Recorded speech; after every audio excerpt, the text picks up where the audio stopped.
What if vegetables and other plants were causing all your problems? This diet completely excludes fruits and vegetables and says you should only eat meat to lose weight. It doesn't make sense. It doesn't make sense, but it works. I lost 52 pounds. I lost 50 pounds. Lost over 100 pounds. 100 pounds. Lost 105 pounds. I lost 125 pounds. I'm never hungry. The big question is, why would only meat solve so many people's problems? I don't have that brain fog. I came off my antidepressants. After about 3 months, it was like no more meds at all. My depression is gone, okay? Within a week, I was 25% less anxious in the morning. Within 2 weeks, 75%, and I've been better every single day. I used to get severe migraines that are just now gone. In August of 2021, Michaela Peterson was invited to do a TED Talk. She told her story of how from the time she was a child, she suffered from arthritis that was so bad, she had to get an artificial hip and ankle. She suffered from depression, bipolar disorder, chronic fatigue, and she was sleeping 17 hours a day thanks to all the medication she was on. Methotrexate and naproxen, cortisone and Enbrel and methotrexate, put on SSRIs, put on OxyContin, Tylenol 3 to take at night, 40 milligrams of Adderall just to wake up. I was taking Dapsone, escitalopram for the depression, prescription strength antihistamine. If I don't figure out what's wrong with me, I'm going to die. The solution to her years and years of crippling health problems was surprisingly simple, yet kind of strange. And I cut everything out except for beef. 2 weeks after doing that, the itch went away and my joints started to feel better. 4 weeks after that, the depression lifted and I stopped crying in the morning. And 5 months after that, the anxiety lifted and I was back in what I felt was heaven. But TEDx refused to upload her talk. I followed TEDx's guidelines very carefully. I was the only talk from that TEDx conference that they refused to post. Her story isn't based on a scientific study, it's just an anecdote. But apparently, it was the wrong anecdote. You see, Michaela made significant progress on her health problems by cutting out most plant foods from her diet. Then she pretty much completely solved her health issues by cutting out plant foods entirely. She only eats meat. Meanwhile, TED didn't have any problem uploading people's personal anecdotes about how a vegan diet helped them. In fact, TED has uploaded at least 43 different talks on veganism. Well, I've only been eating meat for beef, fundamentally, for almost 5 years now. Dr. Sean Baker has been on the carnivore diet for 7 years, and he runs a website where people share their success stories on the diet. Strangely enough, over 1,000 entries discuss all kinds of conditions, including diabetes, hypertension, skin conditions, chronic gut issues, arthritis, mental health disorders, and others, improving or even appearing to be completely cured on a carnivore diet. So, what is going on here? Obviously, meat isn't just magic, but why does a meat-only diet seem to cure all these ailments? There's got to be a very specific reason. Also, what about nutrient deficiencies? And aren't these people's guts going to be totally wrecked without fiber? For 4.5 months, I lived on literally nothing but fish and water. The story starts back in 1906, when explorer Vilhjalmur Stefansson was left stranded in the Arctic. Being stranded in such a harsh environment where nothing grows would normally be a death sentence. Stefansson was baffled that not only could the Inuit be perfectly healthy on an almost completely plantless diet, but that he could as well. And at the end of 4.5 months, I was healthier than I'd never been before. So over 100 years ago, Stefansson was a proponent of the so-called carnivore diet. And he noted that the Inuit, who stayed on the traditional diet and were not exposed to European foods, they had fantastic teeth that were completely free of cavities. They also didn't have cancer, diabetes, or heart disease.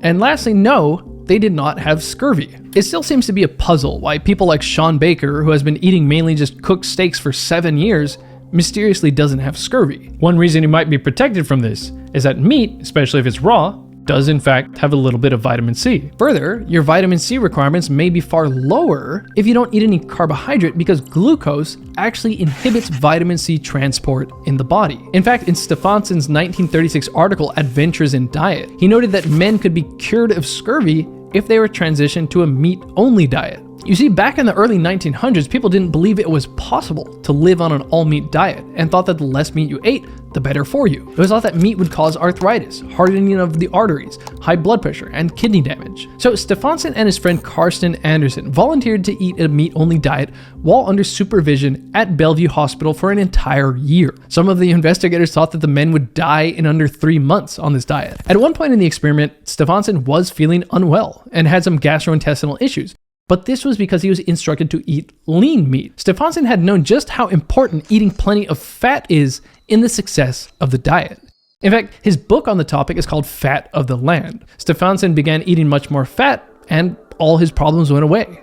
To the amazement of all the investigators, Stefansson and Anderson's meat-only diet did not cause any of the health problems that people were worried about. They were perfectly healthy and had in fact reduced their blood pressure and lost weight. This was no surprise to Stefansson, as he knew the Inuit were very fit and trim under their baggy clothes. Both men on the meat diet remarked that they passed much less gas. The investigators were in fact so interested in the topic of gas that they used an X-ray to observe that there was indeed less gas in the intestinal tract. The oldest carnivore success story I could find was one from 1886 in the British Medical Journal. A man went on a meat-only diet, he lost 14 pounds, he claimed that his mental and bodily activity doubled, and his intestinal gas completely went away. Okay, so that's nice, but who cares? This might seem like just a funny observation, but let's take a close look at what's going on in our gut, because gut function is actually really important to our overall health. Diversity is king and queen and everything in between when it comes to gut health and longevity. I did full-on 90 days of carnivore. My results actually got better. My diversity got better. There's a lot of talk about the so-called gut-brain connection lately. In 2016, Dr. Emmerin Mayer wrote a book called The Mind-Gut Connection, where he discusses the intimate connection between gut function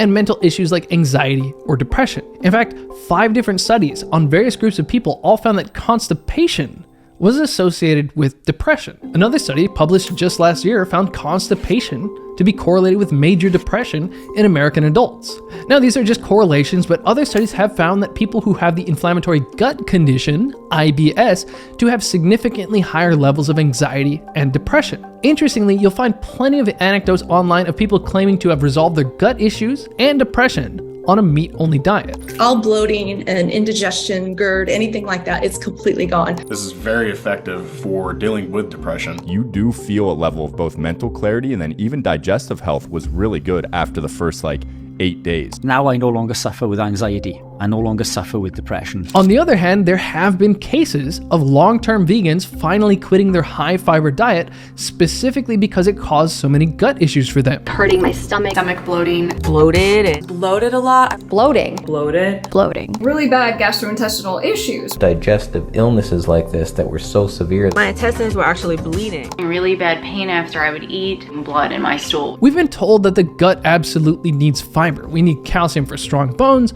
protein for strong muscles, and fiber for a healthy gut. I'm sure most people would worry that they would be constipated if they didn't have any fiber. But why would we need indigestible substance to keep our digestive tract healthy? Consider this bizarre study presented by Dr. Paul Mason here. This case control study looked at 63 different patients with constipation, and they gave them a high or low or zero fiber diet. As we can see, people experienced worsened symptoms when on a high fiber diet. Then a reduced fiber diet actually reduced symptoms. So the question is, what happened to those who had zero fiber in their diet?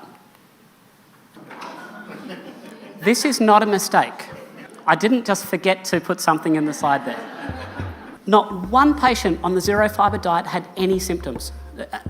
That's quite astonishing, really. One study found that people on a fiber-enriched diet had far more gas evacuation. So we eat a lot of fiber, so we have gas. And another study found that indeed when you increase the fiber, you increase gas production. Fiber was really messing me up in that respect, and I just felt better from a gut perspective without it. Your gut is so inflamed right now, you can't tolerate all this fiber you're eating every day. 14 out of 15 years of vegan, and now I'm gonna eat just animal foods, right? So on a carnivore diet, removing all fiber. I started eating eggs, and then I started eating meat. Instantly, gut inflammation gone, bloat and gas gone. But I often get bloated, I get stomach cramps sometimes. And when I was on the carnivore diet, I did not have any stomach cramps or bloating once. I haven't had any stomach symptoms whatsoever. Okay, so here's the thing about gas. It's not just about being bloated and uncomfortable, but methane gas buildup in the intestine can actually slow down the contractile processes in the small intestine, which can result in constipation. Ironically, we've been told for decades that the solution to constipation is more fiber. How could you get as strong as an ox without eating any meat? Have you ever seen an ox eating meat? I just do the same things as these big grey things out here. We're trying to protect elephant and rhino. I just stick to plants. Cellulose is really hard to break down. Well, unless you're an animal like a cow. In the pro-vegan documentary The Game Changers, they argued that, well, gorillas eat tons of plants and they're really big and strong. I mean, look at a gorilla. A gorilla will f you up in 2 seconds. What does a gorilla eat? But gorillas have a completely different and huge gut designed to handle tons and tons of plant fiber.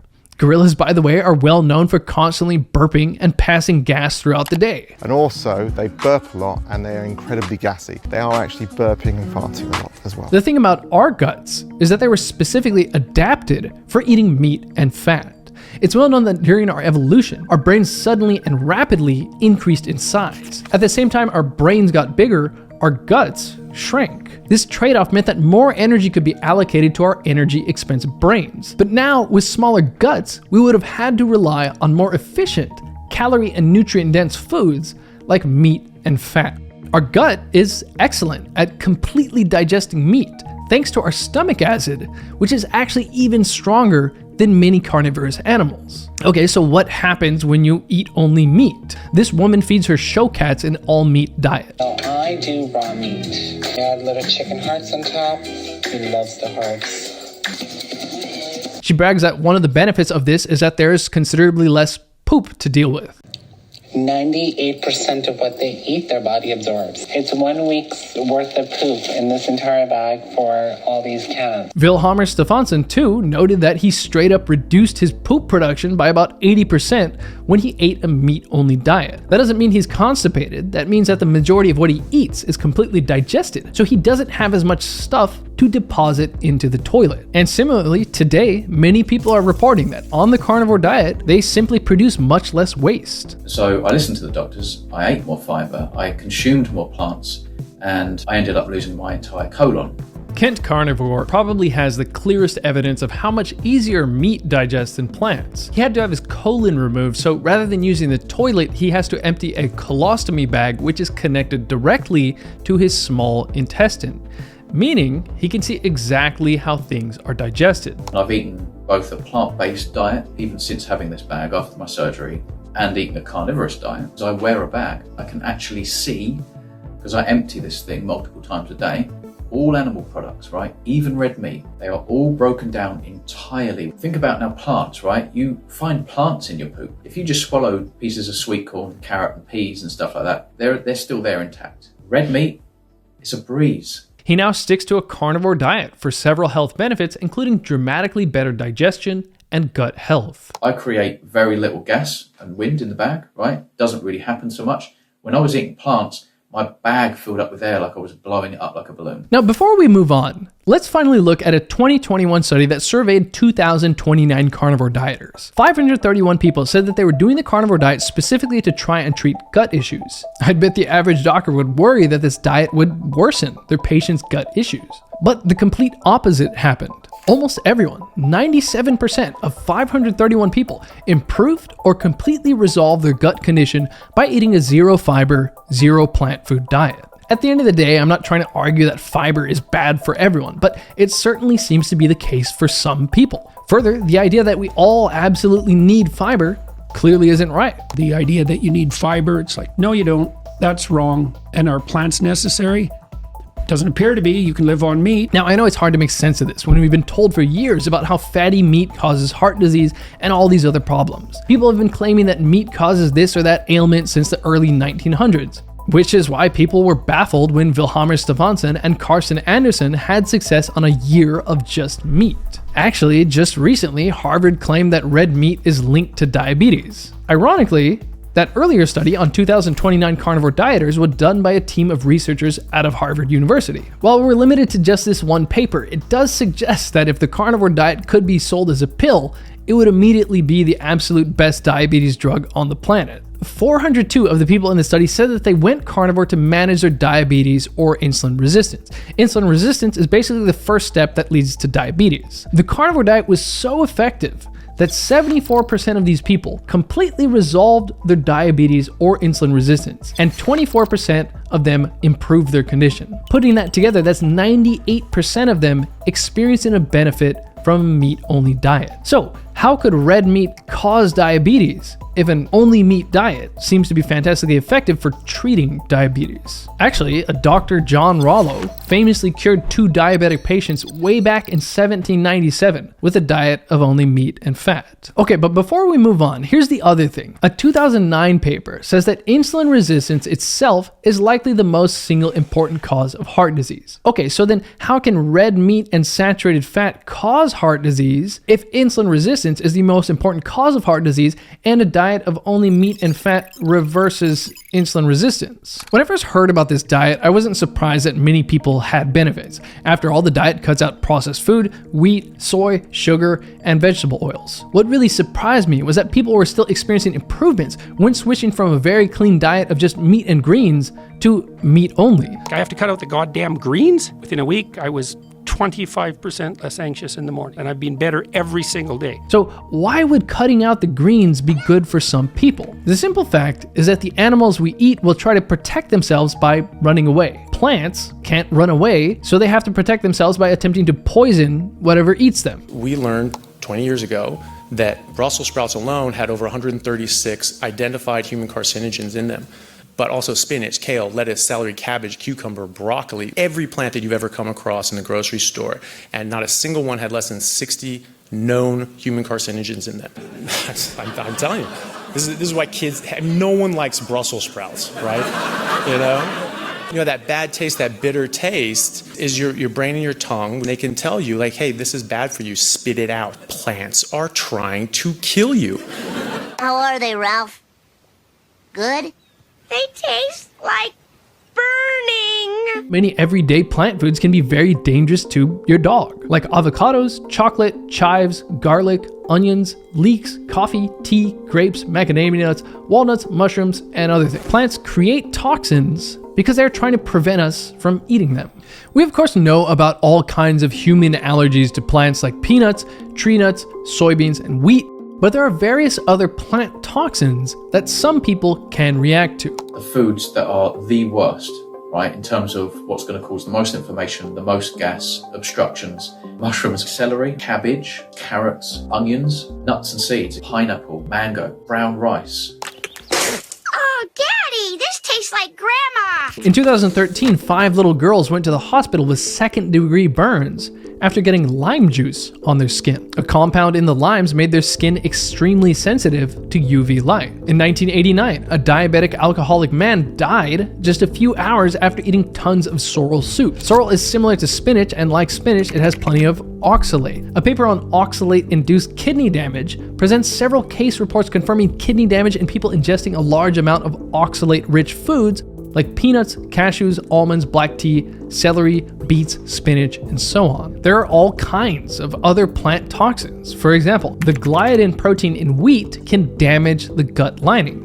Protease inhibitors in things like grains, nuts, and seeds, and soy can interfere with your digestion of protein. But obviously, most of us can handle most plant foods. For example, sure, pineapple makes my mouth feel a bit weird, spinach makes me kind of queasy, gluten makes me a little sluggish, and mangoes, peanuts, and cauliflower can make me a little bit gassy. Honestly, it's not that big of a deal if I eat those every now and then. However, if I ate a lot of them every single day, I would start feeling pretty uncomfortable and low on energy. So the idea is that maybe small amounts of a variety of plant toxins at every single meal, every single day, can add up to where some people develop issues, even though they don't necessarily have a specific food allergy. Also, it's worth noting that we can't even absorb much of the nutrients in certain plants. For example, people say spinach is a good source of iron, but the oxalate in spinach blocks absorption of that iron. One study found only 2% of iron from spinach is absorbed. Beans are thought to be a good source of zinc, but there are several anti-nutrient compounds in beans that block the absorption of that zinc. In fact, if you eat black beans with oysters, the anti-nutrients in the beans even block the absorption of the zinc from the oysters. One study found that the anti-nutrients in corn were so potent that corn tortillas almost entirely blocked any zinc from oysters from being absorbed. Further, fiber itself has been found to block the absorption of minerals. We so often hear about how plants are chock full of this vitamin or that mineral, but I don't think most people realize you can get all the essential nutrients from just animal products. In fact, many nutrients are often better absorbed from meat. Even animal protein is better absorbed than plant protein. I would get hangry, hungry and angry and irritable. That is gone completely. I had anxiety and depression. I was very irritable all the time. Switching to the carnivore diet, I noticed this whole thing lifted, and suddenly I had mental clarity, I had energy, I had optimism. Almost within I'd say like a week or so, I noticed that my anxiety levels lowered. Especially now carnivore, I have control over my anxiety. My energy was way up, my sleep was up, depression gone. Let's take a look at why in the world mental health has improved for so many people doing a carnivore diet. First off, animal foods pack plenty of vitamins critical for brain function. Things like iodine, iron, zinc, B vitamins, vitamins A and D, choline, creatine, and others. This may have a role in why a 2021 study found that people who don't eat meat have a significantly higher risk of depression and anxiety. I talked to a psychiatrist at McLean's Hospital. He's starting a treatment center at McLean's based on essentially on a carnivore diet to treat endogenous depression, manic depressive disorder, and schizophrenia. Now, as many people have pointed out, yes, there is certainly barely any research studying people on a carnivore diet, much less specifically looking at why mental health issues like depression would improve on this diet. But one reason may be inflammation. There are tons of papers on the role of inflammation in depression. Studies have found that people with depression have up to 50% higher levels of biomarkers for inflammation, and the risk of depression increases as inflammation increases. It's well known that giving the highly inflammatory substance, LPS, to various types of animals will reliably produce behavior that looks like depression or anxiety. And yes, a study in humans as well found that when people were injected with LPS, they experienced a dramatic rise in inflammation and very quickly experienced an increase in depressive symptoms like anxiety, feelings of social disconnection, and anhedonia, the inability to feel pleasure. It's a panic attack. Further, obesity, which is accompanied by higher levels of inflammation, is associated with depression. In fact, many of the known risk factors for depression increase inflammation. When arthritis pain makes the stairs feel like a summit. In Upton Sinclair's 1911 book, The Fasting Cure, he claims that 5 cases of arthritis were cured by fasting. With arthritis, the joints become swelled and painful because they are so inflamed. This might just sound like an old tale, but a 1983 paper did find that a 7-day fast dramatically reduced people's arthritis symptoms and cut markers of joint inflammation almost in half. Now, that's an old study, but several other studies, like this one from 1991 and another one from 2021, suggested that indeed, fasting can improve arthritis symptoms. Today is day 21. Of my introduction to carnivore. My toe, that's been bothering me for years, I can almost not feel any of the arthritis pain that I was getting in it. My mom went on the diet and her osteoarthritis